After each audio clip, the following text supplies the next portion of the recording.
अस्सलाम वालेकुम। उम्मीद करते हैं कि आप सब खैरियत से होंगे। आज जो टॉपिक है हमारा मैक्स स्कॉलरशिप के हवाले से वो है कि सीजीपीए कितना होना चाहिए मैक्स स्कॉलरशिप पे अप्लाई करने के लिए।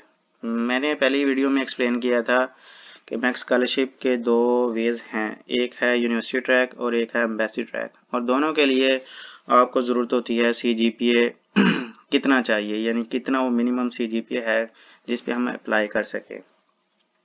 ये बड़ी इंपॉर्टेंट वीडियो है, इसको लास्ट तक देखिएगा और सब्सक्राइब भी कीजिएगा क्योंकि नेक्स्ट जो वीडियो हैं इससे रिलेटेड आएंगी। और ये पीक टाइम है मैक्स स्कॉलरशिप के लिए, अक्टूबर जो जा रहा है, नवंबर और दिसंबर और जनवरी। हर यूनिवर्सिटी की अपनी अपनी डेडलाइन है, बट मोस्टली जो डेडलाइंस हैं वो जनवरी में एंड होती हैं।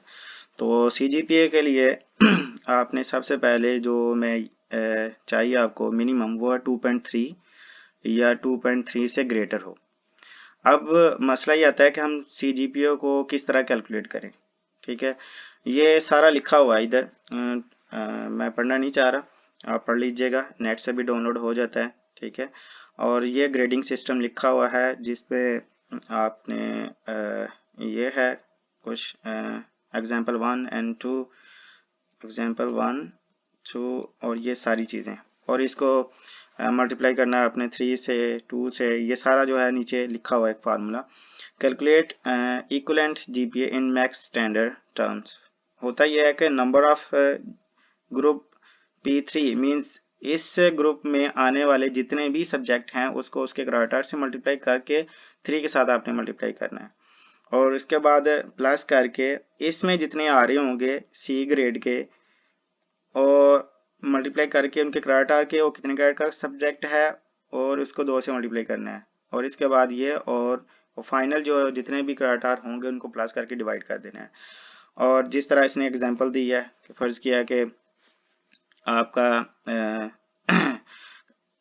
ए ग्रेड है एडवांस स्ट्रक्चर में ये, और ये डिज़ाइन में भी ए है, बी है और ए है, यानी ये सारे के सारे आपके किस कैटेगरी में आ रहे हैं, आपके ग्रुप आ रहा है, ग्रुप इसमें आ रहा है GP3 में, और ये वाला इसमें आ रहा है।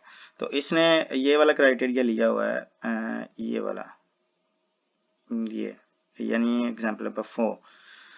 तो उस हिसाब से इसने ये कैलकुलेट किया, कैलकुलेट करने के बाद ये 2.6 बना है। तो मैं आपको एक एग्जांपल के लिए, आपकी आसानी के लिए मैंने एक कैलकुलेशन की है जो मैं आपको सामने जी, अब ये एग्जांपल है आपके सामने, जो मैंने एक्सप्लेन करनी है। इसमें मोस्टली जो क्राइटेरिया है, जो एग्जांपल नंबर 5 है वो यूज़ हुई है और मैंने एक्सप्लेन किया है। ये एमफिल की ट्रांसक्रिप्ट है और इसमें तकरीबन 8 कोर्सेज हैं और एक थीसिस है। हमने कोर्सेज पे फोकस करना है, तो स्टार्ट करते हैं। एग्जांपल नंबर 5 में जो मैंने अभी एक्सप्लेन किया है उसमें आपने ए और बी वाले ग्रेड के सब्जेक्ट हैं वो काउंट करने हैं कितने हैं।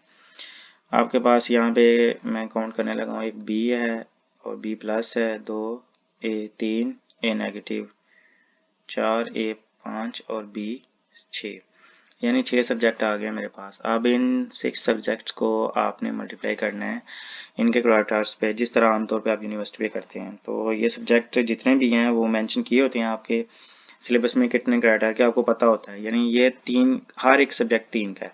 तो इसको मल्टीप्लाई बाय 3 करते हैं, 6 मल्टीप्लाई बाय 3 तो ये बन जाएगा 18। ये 18, ये मैंने लिखा है 18। अब 18 को आप फार्मूला में लिखा हुआ है 3 के साथ मल्टीप्लाई करना है, 3 के साथ मल्टीप्लाई कर दिया, ओके हो गया। अब हमने ढूंढने हैं दूसरे सी वाले कितने हैं। सी वाले में मतलब सी प्लस सी वाले सारे, और ये एक है सी प्लस और ये सी दो सब्जेक्ट ऐसे हैं जिनमें सी है। अब इनको क्राइटेरिया के साथ मल्टीप्लाई करें, यानी 3 2 ज़ा 6, तो ये 6 आ गया। ये टेबल नंबर 2 की बात कर रहा हूँ। टेबल नंबर ए जो है वो गलत था, टेबल नंबर 2 की ये 2 फॉर्म है, ये दोनों सही हैं। ये 6 और इसको भी आपने 2 के साथ मल्टीप्लाई करना है क्योंकि ये फार्मूले में लिखा हुआ है उधर PDF में, आपने देख लेना है। और इसके बाद डी वाला देखें, डी वाला जो है मेरी ट्रांसक्रिप्ट में कोई भी नहीं है, यानी मल्टीप्लाई बाय ज़ीरो, यानी उसको आपने ऐसे कर लेना है। कैरेक्टर जो है वो है ही नहीं है, तो फिर उसको जीरो के साथ zero multiply by three, zero multiply by one फार्मूले में लिखा हुआ है। और आगे आपका फेल है, फेल वाला पोर्शन है वो उस फार्मूले में लिखा हुआ है, तो यहाँ पे कोई भी नहीं है। तो अगर वो होता भी ना तो उसको मल्टीप्लाई बाय जीरो करना था, वो ऑटोमेटिक जीरो हो जाना था।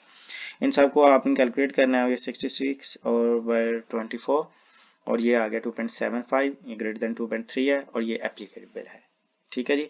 और आपने ऐसे करना है सारी बहुत सारी ट्रांसक्रिप्ट जो आपको मिलेंगी, कुछ आपको मिलेंगी रिलेटिव मार्किंग की, कुछ एब्सोल्यूट की, तो सारा प्रोसेस यही है।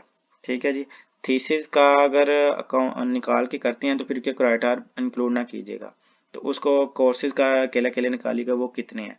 अगर आप थीसिस का निकालते हैं, क्योंकि एब्सोल्यूट मार्किंग वाले जो है वो थीसिस का लिखते हैं ग्रेड, तो उसका क्राइटेरिया इंक्लूड करके उसके ऊपर डिवाइड कीजिएगा, फिर कितना आता है, फिर वो आपका जो है वो टोटल होगा। ये रिलेटिव मार्किंग की ट्रांसक्रिप्ट है। तो अगर कोई आपको मुश्किल होगी तो आप कमेंट सेक्शन में पूछ लीजिएगा। ये पीक टाइम है, अक्टूबर, नवंबर, दिसंबर, जनवरी।